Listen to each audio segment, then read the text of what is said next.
ভাই আরে ভুল তোর বোন স্কুল করে আসার সময় কিছু বকেটা পোলা পান তোর বোনের রেজিস্টার করবে লাগছিল।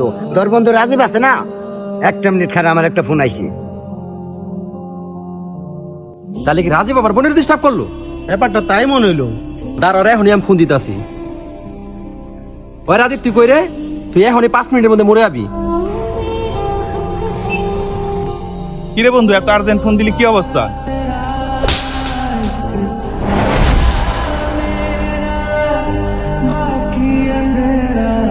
বন্ধু, বন্ধু মানে কে তোর বন্ধু? তুই একটা বেইমান।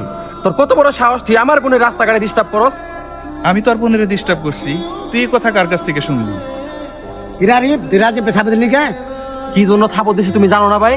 ও আমার বোনের ডিস্টার্ব করছে, একটু আগে তুমিই তো বইলা গেলা। রাজীব যে তোর বোনের ডিস্টার্ব করছে এই কথাটা আমি তোর কইছি, আর আমার মুখ থেকে তুই পুরা কথা শুনছস। তার মানে তুমি কি বোঝাতে চাইলে তখন? এখন শুন কি হয়েছে ঘটনা। কিছু বকেটা পোলাপান তোর বোনের ডিস্টার্ব করবে লাগছিল। এই রাজীব যায় বকেটা পোলাপানের কাছ থেকে তোর বোনের সেফ দিয়া তোর বাসায় যা পৌঁছাই দিয়েছি। তুই কি বুঝলি? রাজীবই তোর বোনের ডিস্টার্ব করছে। শুন একটা কথা বলি, জীবনে সম্পূর্ণ কথা না শুনে কোনো সিদ্ধান্ত নেওয়া উচিত নেই। তুমি ওই সময় রাজবীর নাম বলাতে আমি ভাইবা নিয়েছি বুই আমার বোনের ডিস্টার্ব করছে। তুমি ঠিকই বলছো ভাই, সম্পূর্ণ কথা না শুনে কাউরে দোষী বাবা ঠিক না। আর বন্ধু রাজীব তুই আমার ভুল বুঝিস না, তুই আমার মাফ করে দিস।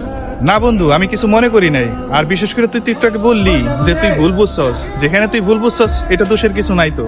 আর আরিফ, সব থেকে বড় কথা হচ্ছে তোর বোন আমার বোন, তোর বোনকে সেভ করা আমার দায়িত্ব, ডিস্টার্ব করা না।